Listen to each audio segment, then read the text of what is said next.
Hello my dear students. आज हम start करने वाले हैं केमिकल काइनेटिक्स का सेकंड लेक्चर। हम प्रीवियस लेक्चर में आप लोगों को बेसिक कंसेप्ट ऑलरेडी दे चुके हैं। जो बच्चे इस लेक्चर को देख रहे हैं वो जो है पहले लेक्चर 1 देखें, डिस्क्रिप्शन में उसकी लिंक दी हुई है, देन इस लेक्चर को वॉच करें। ओके, तो हम आज स्टार्ट करने वाले हैं। इसमें हम आपको पढ़ाएंगे आज unit of rate and differential rate law और रेट के बारे में। Rate, instantaneous rate, average rate, initial rate, ये आज का कंटेंट रहेगा। कुछ प्रीवियस ईयर के आए हुए क्वेश्चन जेईई में इनके सॉल्व भी कराएंगे।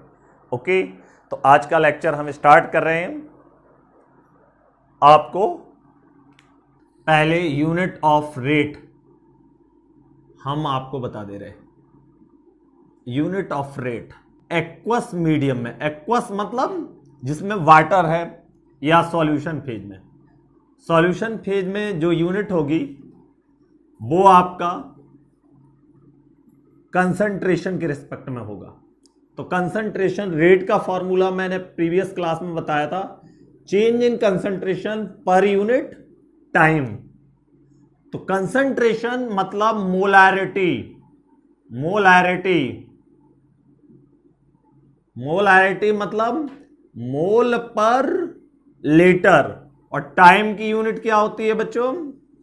सेकेंड। तो रेट की यूनिट एक्वस सॉल्यूशन में आपका हो जाएगा यूनिट ऑफ रेट हो जाएगी आपकी मोल पर litre second. Mole litre inverse second inverse, बहुत ही इजी है।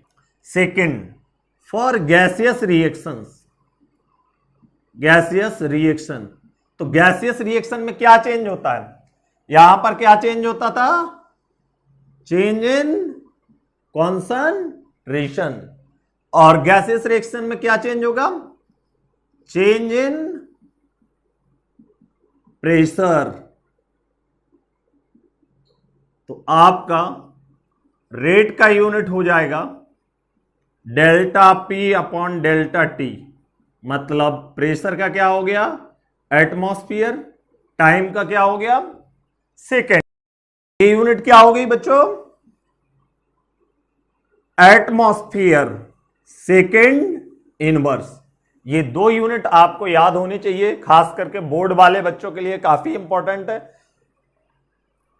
इसमें 1 नंबर का क्वेश्चन भी आ सकता है। रेट को हम 3 तरीके से डिफाइन कर सकते हैं। पहला एवरेज रेट, इंस्टेंटेनियस रेट और इनिशियल रेट। एवरेज रेट का मतलब क्या है? एवरेज वेलोसिटी मतलब फाइनाइट टाइम इंटरवल। सिमिलरली यहां भी एवरेज रेट का मतलब है कि delta T does not equal to 0। Finite हो सकता है, 1 सेकेंड, 2 सेकेंड, 3 सेकेंड, कुछ भी हो सकता है टाइम इंटरवल। इनिशियल रेट का मतलब जब t इक्वल टू क्या हो? 0 हो। तो ये 3 बातें अब हम आपको बता रहे हैं। रेट देखो, रेट हमें निकालना है। तो रेट क्या होता है? रेट का फॉर्मूला हमने जो बताया था आपको, change in concentration upon time interval. अब एक बात और आप जान लीजिए कि रिएक्टेंट जो होते हैं वो क्या होते हैं? डिक्रीज करते हैं। और प्रोडक्ट की कंसंट्रेशन क्या होती है? बढ़ती है। प्रोडक्ट प्रोड्यूस होंगे और रिएक्टेंट क्या होंगे? कंज्यूम होंगे। तो यदि हम कंसंट्रेशन वर्सेस टाइम कर्व बनाएं तो रिएक्टेंट का जो कर्व आएगा वो लगातार क्या करेगा? डिक्रीज करेगा कॉन्टिन्यूअसली। कंसंट्रेशन वर्सेस, अब ये क्या है? t इक्वल टू 0 है, तो ये हम मान ले रहे C0 है। अब ये तो 0 हो गया t इक्वल टू 0 पर। ये अगला है t इक्वल टू T1 पर। ये कंसंट्रेशन कितनी हो जाएगी C1, T equal to T2 पर कितना हो जाएगा C2। अब ग्राफ से देख के ही हमें पता चल रहा कि C1 और C2 में C1 बड़ा होगा, C2 क्या होगा छोटा होगा। यदि हम रेट निकालेंगे तो रेट कैसी क्वांटिटी है, पॉजिटिव है, पॉजिटिव क्वांटिटी है, पॉजिटिव क्वांटिटी है तो ये बिकॉज रिएक्टेंट की कंसंट्रेशन क्या होती है, डिक्रीज करती है। और रेट को हमने किससे कंपैरिजन किया था, आपको याद होगा, प्रीवियस लेक्चर आपने देखा होगा, तो उसमें हमने बताया था rate always are positive physical quantity. तो यहां पर यदि हम चेंज इन कंसंट्रेशन निकालेंगे तो ये फाइनल हो गया, ये क्या हो गया, इनिशियल हो गया। तो चेंज इन कंसंट्रेशन जो आएगा वो C2 माइनस C1, मतलब स्मॉल माइनस लार्ज, तो निगेटिव आएगा। तो हमें एक निगेटिव से मल्टीप्लाई करना चाहिए कि नहीं। तो यहां पर जब रेट निकालेंगे रिएक्टेंट का तो एक नेगेटिव साइन लगा देंगे। केवल किसमें हमेशा मल्टीप्लाई करेंगे नेगेटिव, ये नोट कर लीजिए। In case of reactant negative sign is used in the formula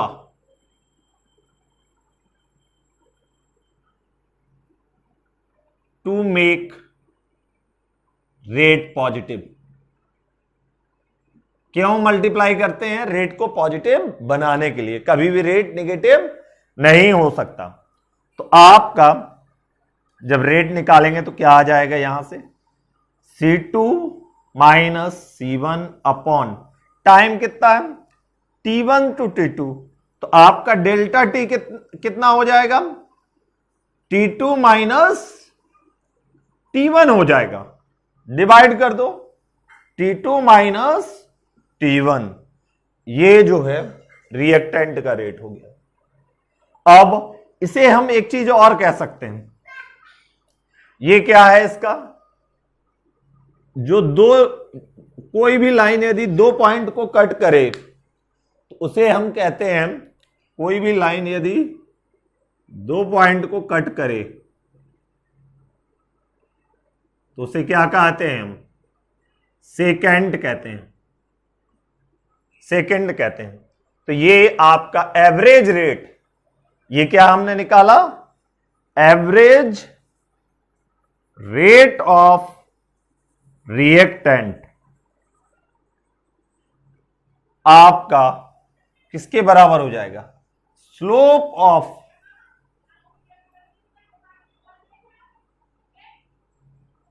second of इसको ऊपर लिख दे रहे हैं, ये आपका हो जाएगा slope of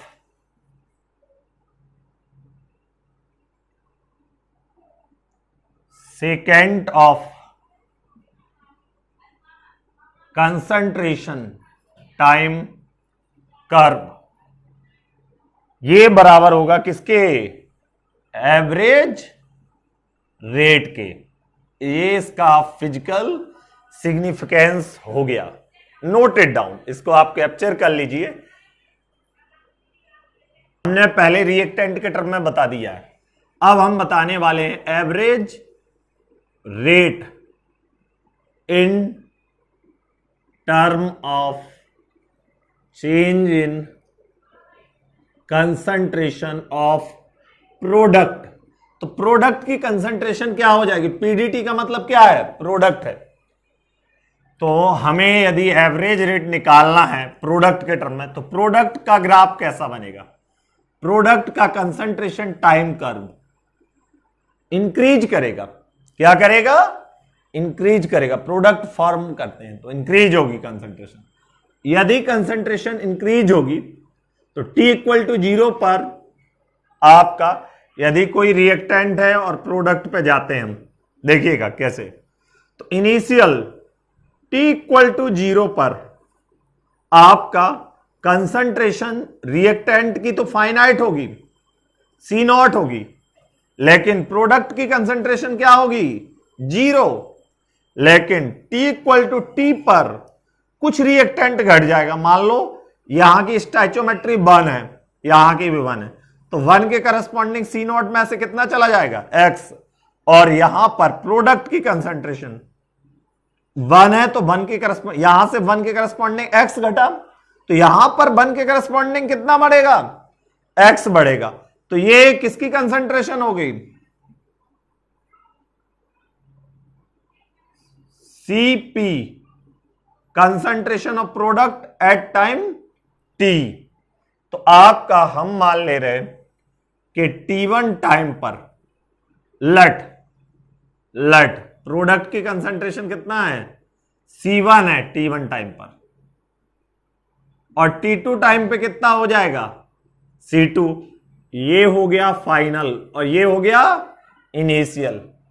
late C1 is the concentration of product at time t1 and C2 is the concentration of product at time t2। Any doubt? I hope आप सभी को क्लियर होगा। तो अब प्रोडक्ट के टर्म में यदि हम एवरेज रेट निकालें, ये भी स्लोप होगा, लेकिन यहां पर यदि हम सेकंड ड्रॉ करेंगे इन दोनों पॉइंट को मिलाते हुए, तो इस सेकंड का जो एंगल आएगा वो आपका एक्यूट एंगल होगा, तो स्लोप क्या आएगा, यहां पे पॉजिटिव आएगा। अब रेट क्या होता है, average rate equal to delta CP upon delta T. अब यहां पे हम प्रोडक्ट के केस में माइनस साइन मल्टीप्लाई करने की कोई जरूरत नहीं। पूछिए क्यों, बिकॉज फ्रॉम ग्राफ आप देख सकते हो ये फाइनल है, यहां पर C2 क्या है, बड़ा है C1 से, मतलब फाइनल कंसंट्रेशन क्या है, इनिशियल। तो change in concentration of product क्या आ जाएगा, C2 माइनस C1, बड़ा माइनस छोटू, बड़ा माइनस छोटू, बड़ू माइनस छोटू, बड़ू में क्या करो, छोटू घटाओ। अब बड़ू माइनस छोटू होगा तो क्या होगा, बड़ू माइनस छोटू, पॉजिटिव होगा कि नहीं। और रेट हमेशा क्या होता है, पॉजिटिव होता है, तो किसी से मल्टीप्लाई करने की कोई जरूरत नहीं है। क्लियर, ओके, बहुत ही हलवा है, इधर ध्यान दीजिएगा।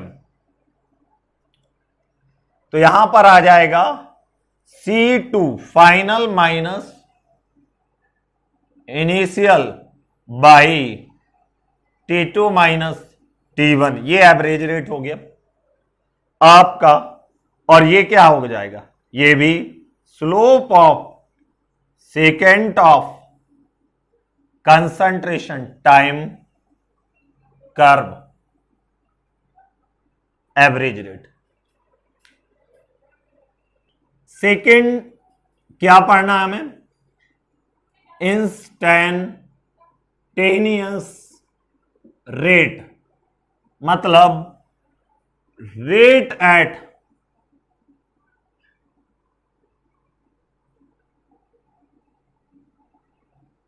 इंस्टेंट। इंस्टेंट का मतलब क्या है, आपसे हम कहेंगे गाड़ी चला रहे हो, 5वें सेकंड में कितनी स्पीड है, तो डेल्टा टी क्या हो जाएगा, 0 हो जाएगा ना, 5th सेकंड। तुरंत आपको 5th सेकंड का बताना। एवरेज का मतलब 1 घंटे के बीच में, आधे घंटे के बीच में, 10 मिनट के बीच में। तो एट एन इंस्टेंट, किसी पर्टिकुलर इंस्टेंट पर आपसे पूछा जाएगा टी इक्वल टू 5 पर बताओ, यहां पर रेट आप टी इक्वल टू 5 पर बताओ, 5 सेकंड पर। तो यहां पर 5 सेकंड पूछ रहा, तो यही इनिशियल है, यही क्या है, फाइनल है, यही इनिशियल है, यही क्या है, फाइनल। तो यहां पर डेल्टा टी क्या हो जाएगा, 0 हो जाएगा। जब डेल्टा टी 0 हो जाए तो मैथमेटिक्स का हल्का सा कंसेप्ट आता है, instantaneous rate. Rate equal to, हम यहां से कह सकते हैं limit delta T tending to zero, delta C by delta T, और ये होता है डिफरेंशिएशन। आप लोग इसको जान लीजिए, जो मेडिकल वाले हैं वो इसको डिफरेंशिएशन से करेंगे। कैसे करेंगे? डीसी बाई dt, क्योंकि टाइम इंटरवल क्या है, बहुत स्मॉल है, तो ये किससे सॉल्व होगा? डिफरेंशिएशन से। अब ध्यान रखिए, यदि रिएक्टेंट है, दो बातें याद रखना हर एक जगह, रिएक्टेंट है तो माइनस मल्टीप्लाई करो, प्रोडक्ट है तो पॉजिटिव। रिएक्टेंट में क्या मल्टीप्लाई करोगे फॉर्मूले में? माइनस, प्रोडक्ट में पॉजिटिव। तो आपका ये क्या बनाएगा? यदि हम एक ग्राफ बनाएं, किसी भी एक ग्राफ बनाएं, आप कहोगे तो प्रोडक्ट का बना दें और रिएक्टेंट दोनों से दिखा दे रहे। रिएक्टेंट के लिए बना रहे कंसंट्रेशन टाइम, ये रिएक्टेंट वाला है, रिएक्टेंट वाला बनाएंगे तो घटेगा कंसंट्रेशन, घटेगा। अब मान लो किसी भी पर्टिकुलर टाइम पे पूछ दिया, तो इस पॉइंट पर ये क्या हो जाएगा? टेंजेंट हो जाएगा रिएक्टेंट। और ये देखो, ये जो एंगल बन रहा है ये ऑब्ट्यूस एंगल बन रहा है, तो यहां पर tan थीटा क्या होगा? निगेटिव होगा। तो इसका स्लोप, तो ये क्या होता है? Instantaneous rate, slope of tangent of concentration time curve. अब यदि आपको मैं बता दूं, रिएक्टेंट हो या प्रोडक्ट हो, दोनों के लिए अलग अलग हो जाएगा। अब इधर भी हम क्या करेंगे, किसी पॉइंट पे हमें स्लोप की जरूरत है तो हम स्लोप निकाल लेंगे उस पॉइंट पर।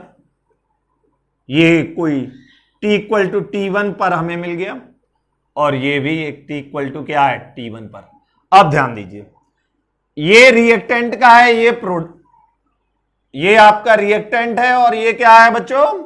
प्रोडक्ट। प्रोडक्ट बढ़ता है, रिएक्टेंट घटता है। तो दोनों में अंतर क्या है वो बता दे रहा हूं। जब प्रोडक्ट का लिखोगे इंस्टेंटेनियस रेट IR, तो यहां पे आप करोगे dCp by dt, plus sign रखना है। और जब इंस्टेंटेनियस रेट आप किसके लिए निकालोगे? रिएक्टेंट के लिए। किसके लिए निकालोगे? रिएक्टेंट के लिए। तो माइनस साइन मल्टीप्लाई करना पड़ेगा, dCr बाई dt। अब इसके क्वेश्चन कैसे आएंगे? जिसमें कंसंट्रेशन का वेरिएबल रहेगा, वैसे क्वेश्चन इस से सॉल्व होंगे, हम आगे बताते हैं। अब ध्यान दीजिए, एक क्वेश्चन करते हैं। If concentration of reactant is a function of time, then find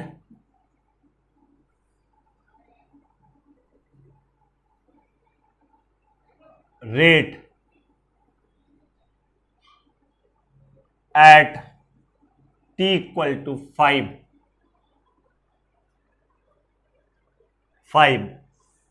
मान लो आपको कुछ भी दिया हो, हम भी एक सिंपल सा ले रहे हैं, C कंसंट्रेशन CR दे दिया है टाइम के साथ, 5 माइनस 3t टी स्क्वायर, यही मान लेते हैं। तो अब हमने रेट का फॉर्मूला क्या बताया था आपको? रिएक्टेंट का दिया है तो minus DC R by dt।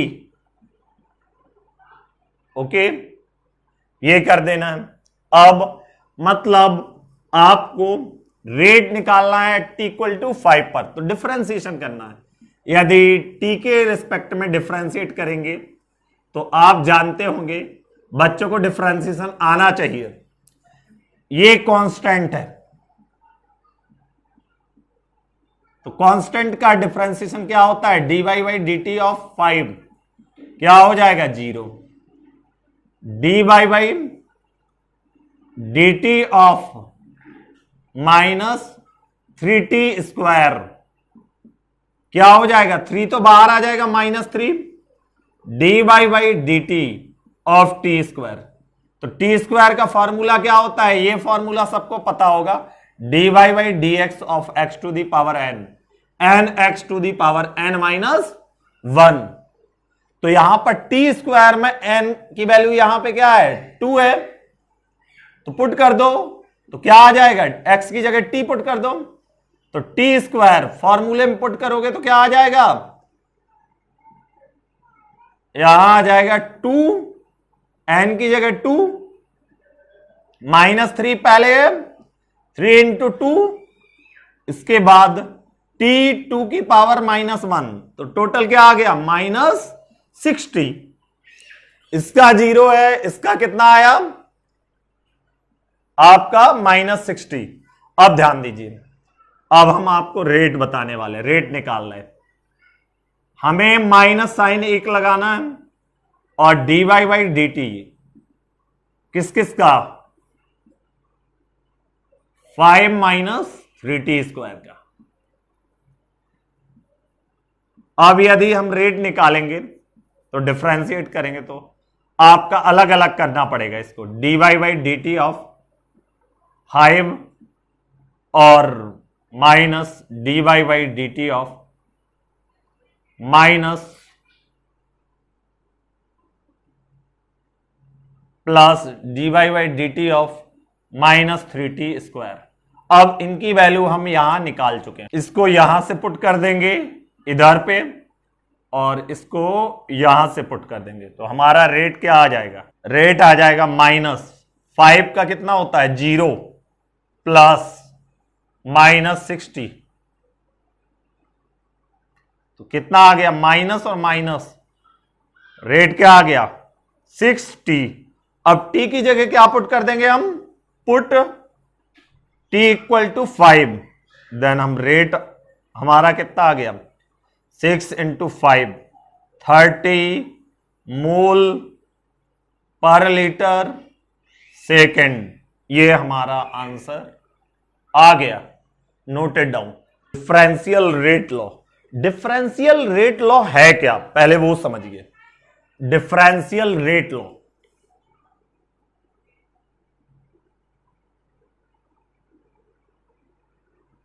CL rate law पढ़ाने वाले आप, ये एक्चुअली इंस्टेंटेनियस रेट का पार्ट है और बहुत इंपॉर्टेंट है।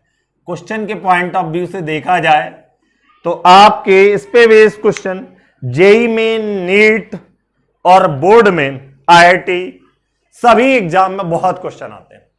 मोस्ट इंपॉर्टेंट है, मोस्ट इंपॉर्टेंट, बहुत क्वेश्चन आते हैं और ट्रिकी अप्रोच से बहुत इजीली बच जाएंगे, बिल्कुल इजी है। इसमें करना क्या रहता है इसको समझते हैं। पहला पॉइंट तो आपको याद होना चाहिए, ये हर जगह लगेगा, इन फॉर्मूला ऑफ रिएक्टेंट क्या रहेगा, negative sign is present. Negative sign क्या होना चाहिए, प्रेजेंट होना चाहिए, must be present. Negative sign must be present, किसके केस में, रिएक्टेंट के केस में। अब ध्यान दीजिए, अब कुछ बातें मैं बताना, रिएक्टेंट गिव्स प्रोडक्ट। अभी थोड़ा हम वन मन स्टैचोमेट्री जान के लेते हैं कि समझने में आसान रहे। इधर ध्यान दीजिए, T इक्वल टू 0 पे मान लो इसकी कंसंट्रेशन रिएक्टेंट की कितनी है, आपका R0 है, और प्रोडक्ट कितना है, यदि इनिशियली पूछा जाए तो प्रोडक्ट कितना है 0। अब ये R0 घटते घटते जब रिएक्शन कंप्लीट हो जाएगी तो T इक्वल टू इन्फिनिटी कुछ भी टाइम हो, आफ्टर ए लॉन्ग टाइम, हमें नहीं पता है ये रिएक्शन कितने टाइम में हो जाएगी, आफ्टर ए लॉन्ग टाइम। ये लिखने का मतलब क्या है, व्हेन, कहीं भी ये मेंशन हो, when reaction is completed, completed. और जब ना दिया हो कुछ भी मान सकते हो, इनफाइनाइट, जितने देर में हो रही हो हमें पता नहीं है, लॉन्ग टाइम का मतलब। अब T इक्वल टू टी पर देखते हैं, T इक्वल टू टी का मतलब यहां पे होता है general. After 1 minute, after 10 second, 20 second, 30 second, 50 second, कुछ भी दे सकता है। तो T इक्वल टू टी पर रिएक्टेंट क्या होते हैं? रिएक्टेंट घटेगा, प्रोडक्ट क्या होगा? बढ़ेगा, बनता है। तो रिएक्टेंट घटेगा, इसकी स्टोइकियोमेट्री कितनी है? 1। तो 1 हम कुछ भी घटा सकते हैं, लेकिन यह करने से आसान रहेगा। 1 के करस्पॉन्डिंग मान लो 1 स्टोइकियोमेट्रिक कोफिशिएंट के करस्पॉन्डिंग कितना घटेगा? एक्स रिएक्टेंट डिक्रीज होगा। एक्स रिएक्टेंट क्या हो जाएगा? डिक्रीज। तो रिएक्टेंट में माइनस करेंगे, प्रोडक्ट में क्या करेंगे? प्लस। तो हम मान लेते हैं T इक्वल टू टी पर आर नॉट माइनस क्या हो गया? एक्स हो गया। तो प्रोडक्ट पर at T equal to T ये क्या हो गई? ये कंसंट्रेशन ऑफ रिएक्टेंट हो गई आर टी, मतलब concentration of reactant at time T. अब प्रोडक्ट की कंसंट्रेशन यहां भी 1 स्टोइकियोमेट्रिक है, 1 के करस्पॉन्डिंग एक्स घटा तो 1 के करस्पॉन्डिंग एक्स क्या हो जाएगा? बढ़ जाएगा। तो ये आपका हो गया पीटी। क्लियर? तो जब कभी भी हम रिएक्टेंट धीरे धीरे धीरे धीरे धीरे धीरे कुछ टाइम आएगा, क्या हो जाएंगे? After long time. यदि आफ्टर ए लॉन्ग टाइम पूछे तो रिएक्टेंट कितना हो जाएगा? 0। और पूरा कंप्लीटली क्या बन जाएगा? प्रोडक्ट बन जाएगा। ये 0 हो जाएगा तो प्रोडक्ट क्या बन जाएगा? आर नॉट के बराबर आ जाएगा यहां। Clear? After a long time इसको 0 करोगे तो एक्स की वैल्यू कितनी हो जाएगी? यदि हम आफ्टर ए लॉन्ग टाइम यदि हम R not minus X equal to 0 करें तो एक्स इक्वल टू क्या हो जाएगा? R not. तो इसकी जगह हमने ये पुट कर दिया, लेकिन बहुत समय बाद व्हेन रिएक्शन इज कंप्लीटेड। अब ध्यान दीजिए, हमारे लिए यही दो सिचुएशन काम की हैं, T इक्वल टू 0 पर और T इक्वल टू टी पर। तो अब इधर ध्यान दीजिए, यदि कोई चीज प्रेजेंट है, कुछ टाइम बाद दिखे ना, गायब हो जाए, तो क्या कहोगे? गायब हो जाना कहोगे। गायब का मतलब क्या होता है? डिसअपीयरेंस। और कोई चीज थी नहीं, अचानक से क्या हो गया? प्रकट हो गई। तो आप क्या कहोगे? कोई चीज अचानक से दिख जाए। ठीक है, अभी रामायण देख रहे होगे। क्लियर?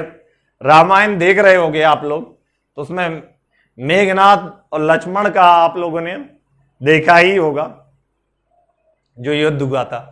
उसमें मेघनाथ क्या हो जा रहा था? डिसअपीयर हो जा रहा था, अचानक से दिखता नहीं था। अचानक से क्या हो जा रहा था? प्रकट हो जा रहा था। तो डिसअपीयरेंस, जो चीज पहले थी बाद में नहीं है, उसके लिए हम क्या लगाएंगे? डिसअपीयरेंस। जो चीज नहीं थी अचानक से आ गई, उधर क्या लगाएंगे? अपीयरेंस। तो आप दो वर्ड याद रखिएगा रिएक्टेंट के लिए। रिएक्टेंट के लिए हम क्या यूज करेंगे? कौन सा? डिस अपीयरेंस वर्ड यूज करेंगे।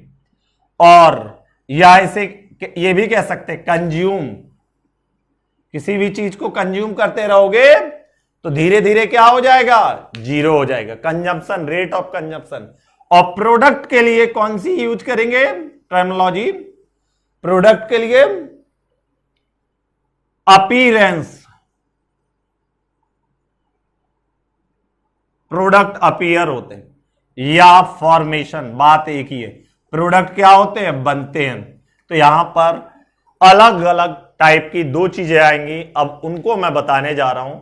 अभी आप इतना नोट कर लीजिए, डिफरेंशियल रेट लॉ ही चल रहा है अभी। अब ध्यान दीजिए, यदि कोई भी रिएक्टेंट हो तो हम रेट क्या लिखेंगे? रेट ऑफ डिस अपीयरेंस रेंस ऑफ रिएक्टेंट। अब देखो, रेट ऑफ डिसअपीयरेंस को हम शॉर्ट फॉर्म यूज करेंगे ROD। क्लियर? तो आपका क्या हो जाएगा? रिएक्टेंट पे क्या लगाते हैं? माइनस। और यहां पर स्टोइकियोमेट्री क्या है? 1 है, तो dR//dt। और प्रोडक्ट में क्या लगाएंगे? प्रोडक्ट के लिए rate of appearance of product dp upon dt। अब ध्यान दो, अब रेट ऑफ रिएक्शन, रिएक्शन तो हमेशा एक ही होती है, तो कभी भी रेट ऑफ रिएक्शन, यहां पे स्टाइचोमेट्री क्या है 1। अब मैं जनरल स्टाइचोमेट्री को बारे में भी बताऊंगा आप लोगों को। तो डिफरेंशियल रेट लॉ, ये हमेशा, ये जो चीज है ये स्टाइचोमेट्रिक कोफिशिएंट पे डिपेंड नहीं करता है, इसे कोई मतलब नहीं, लेकिन rate of reaction stoichiometric coefficient पे डिपेंड करता है। और सेम होना चाहिए, रेट ऑफ रिएक्शन यदि लिखेंगे तो क्या लिखेंगे 1/1, नीचे हम किससे डिवाइड करेंगे स्टाइचोमेट्रिक कोफिशिएंट से, 1/1 dr minus dr upon dt। तो 1 है तो कोई दिक्कत नहीं है, यहां भी 1/1 dp अपॉन dt। ये इसके लिए हो गया। एक अच्छा सा एग्जाम्पल लेते हैं, उससे समझाते हैं, और वो क्वेश्चन आईआईटी में भी आया, बहुत इजी लगने वाला है। मैं एक ट्रिक बताने वाला हूं, आपको बिल्कुल इजी लगेगा। वो ट्रिक आप कहीं भी यूज कर सकते हो, ओके, क्योंकि डेरिवेशन इसका हमारे सिलेबस में नहीं है, ओके, तो कहीं भी आप यूज कर सकते हो, बहुत ही आसान है, इसको आप नोट कर लीजिए। मैं एक क्वेश्चन कराऊंगा और उसके बेस पे आपको समझाता भी हूं। जनरल कॉन्सेप्ट एंड ट्रिक, ये ट्रिक की तरह भी यूज करना है और जनरल कॉन्सेप्ट भी। इधर ध्यान दीजिए, N1A प्लस N2B, मान लो एक जनरल रिएक्शन है, हम जनरल मान ले रहे हैं, N3C प्लस N4D, ये रिएक्शन है। तो आप क्या करोगे, यहां पर यदि आपसे पूछा जाए कि हमें रेट ऑफ द रिएक्शन लिखना है, यदि आपसे मैं पूछूं कि rate of disappearance ROD of A कितना लिखोगे, वही माइनस DA/dt। A और B दोनों क्या हैं रिएक्टेंट, तो क्या लगाओगे माइनस, C और D क्या है प्रोडक्ट, और रिएक्टेंट के लिए डिसअपीयरेंस आएगा, rate of disappearance of B क्या लिखोगे माइनस dB अपॉन dt। अब C क्या होगा, ये तो हो गए दोनों रिएक्टेंट के, अब हम लिखने वाले हैं रेट ऑफ, प्रोडक्ट के लिए लिखते हैं, क्या होगा rate of appearance ROA of A, sorry C, product है, रेट ऑफ अपीयरेंस किसके लिए लिखोगे प्रोडक्ट्स के लिए C, तो क्या आ जाएगा plus sign DC upon dt। आपका ROA rate of appearance of D equal to DD upon dt। Clear हुआ ये लिखना, ये स्टाइचोमेट्री से इनको कुछ लेना देना नहीं। अब किसको लेना देना रहेगा आपको, आपका स्टाइचोमेट्री से लेना देना रहेगा रेट ऑफ रिएक्शन। क्यों, क्योंकि ये हो सकता है 2 रोटी खाता हो, ये 4 रोटी खाता हो, ये 6 खाता हो, ये 8 खाता हो, लेकिन रिएक्शन एक है, तो रेट ऑफ रिएक्शन सबका क्या होना चाहिए सेम होना चाहिए। तो ऐसा कोफिशिएंट से हम मल्टीप्लाई करेंगे और वो कोफिशिएंट होता है स्टाइचोमेट्रिक कोफिशिएंट, उससे हम डिवाइड कर देते हैं। तो रेट ऑफ रिएक्शन लिखने का तरीका, और नेक्स्ट लेक्चर में हम इसको थोड़ा और एलैबोरेट करके बताएंगे, क्लियर, एलैबोरेट करके हम थोड़ा सा और समझाएंगे। यदि कोई डाउट रहता है तो कमेंट बॉक्स में जरूर लिखिए, और कमेंट बॉक्स में यह भी बताइए जिससे कि आप लोगों को और अच्छे तरीके से मैं बताऊं, और लाइक करिए, शेयर करिए, सब्सक्राइब करिए इस चीज को। रेट ऑफ रिएक्शन में सब चीज क्या होना चाहिए बराबर, तो क्या करोगे, ए का स्टाइचोमेट्री कितना है N1, बी का कितना है N2, तो जब ए का लिखोगे तो -1 upon N1 DA upon dt, minus sign क्योंकि रिएक्टेंट है, 1 अपॉन स्टाइचोमेट्री, ए का स्टाइचोमेट्री क्या है n1, da बाई dt। अब b का लिखना है तो कैसे लिखोगे, minus 1 upon n2 db upon dt, और ये किसके बराबर होगा, ये सब इक्वल हैं, ये बराबर होगा प्रोडक्ट के। तो प्रोडक्ट में हम किसको डिवाइड करेंगे, प्रोडक्ट में हम किसको डिवाइड करेंगे, ये आपस में चारों क्या रहेंगे, इक्वल रहेंगे, 1 बाई n3, बिकॉज प्रोडक्ट है तो plus sign, dc upon dt equal to 1 upon n4 dd upon dt। तो ये आपका रेट ऑफ रिएक्शन लिखे, बड़ा इजी है। देखो दो बातें याद रखना, रिएक्टेंट है तो माइनस साइन, प्रोडक्ट है पॉजिटिव, और क्या करना, सबके स्टैचोमेट्रिक कोफिशिएंट को 1 में डिवाइड करके मल्टीप्लाई कर देना है। ए है तो माइनस साइन क्योंकि रिएक्टेंट है, 1 upon n1 da upon dt।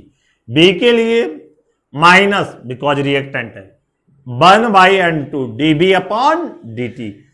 इधर प्रोडक्ट है 1 upon n3 dc upon dt, 1 upon n4 dd upon dt।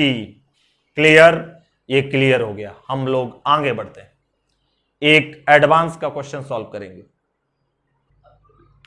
ये क्वेश्चन जेईई मेन 2008 पे आया था, डिफरेंशियल रेट लॉ पे। 2002 में भी आया, 2014 में भी आया, 2016 पे, लेकिन एक ही क्वेश्चन आज सॉल्व करते हैं। और आने वाले टाइम में हमारी एक JEE main problem solving series भी चलने वाली है, वो उसमें क्या होगा, जेईई मेन के सभी आए हुए प्रीवियस ईयर क्वेश्चन सॉल्व कराएंगे। तो इस क्वेश्चन को हम करते हैं। हमने आपको क्या बताया था कि आपको करना क्या है, रेट ऑफ द रिएक्शन लिखिए। जब भी डिसअपीयरेंस और अपीयरेंस का रिलेशन कभी भी पूछे तो हमें क्या, कौन सा एक्सप्रेशन लिखना है, ऑलवेज रिमेंबर दैट, क्या लिखेंगे, रेट ऑफ रिएक्शन। तो रेट ऑफ रिएक्शन में कितनी बातें याद रखनी थी, हमें दो बातें याद रखनी थी। एक, पहली बात, नेगेटिव मल्टीप्लाई करेंगे रिएक्टेंट में और पॉजिटिव मल्टीप्लाई, पॉजिटिव रहेगा प्रोडक्ट का। दूसरा, हर एक रिएक्टेंट और प्रोडक्ट की स्टैचोमेट्रिक कोफिशिएंट को क्या कर देंगे, डिवाइड कर देंगे, तो रेट ऑफ द रिएक्शन आ जाएगा, बस आपका रिलेशन आ जाएगा। तो क्या करना है, रेट ऑफ रिएक्शन लिखना है, रेट ऑफ रिएक्शन। इधर ध्यान दीजिए, इसकी स्टैचोमेट्रिक कोफिशिएंट ए की क्या है, 1/2 और बी की क्या है, 2 है। तो लिखते हैं ए, क्या पहले लिखते हैं, ए क्या है, आपका रिएक्टेंट है, और बी क्या है, आपका प्रोडक्ट। तो रेट ऑफ द रिएक्शन जब लिखेंगे तो -1 अपॉन स्टैचोमेट्रिक क्या है, 1/2 da by dt equal two plus 1/2 dB upon dt। ये आ जाएगा कि नहीं। अब ये आपका 1/2 जो है ये कहां चला जाएगा, ऊपर चला जाएगा, तो क्या आ गया, -2 da by dt equal to 1/2 dB by dt। अब 2 को यहां क्या ऑप्शन दिए हैं, पहले देख लेते हैं ऑप्शन। आपका इधर है, ये भी गलत है, ये इधर 2 नीचे आएगा, तो option B is the right. देखो इस 2 को यहां पे ले जाइए आप, जब 2 को यहां पे ले जाएंगे तो कैसे लिखेंगे, -da by dt equal to 1/4 dB by dt। ये किस ऑप्शन के साथ मैच कर रहा है, B part. B part is the correct answer, ये आपका क्या है, करेक्ट आंसर। ओके, तो मिलते हैं फिर हम नेक्स्ट लेक्चर में। इसके पहले आप लोग फर्स्ट लेक्चर जरूर देख लीजिएगा, तब इस लेक्चर को आप स्टार्ट करिएगा। इस लेक्चर को आप लाइक करिए, ज्यादा से ज्यादा शेयर करिए बच्चों को, जिससे ज्यादा से ज्यादा बच्चों का क्या हो, बेनिफिट हो। ओके, तो ये सब चीजें आपको समझ में आई होंगी। इसको आप शेयर करिए, सब्सक्राइब करिए। ओके, मिलते हैं नेक्स्ट लेक्चर में।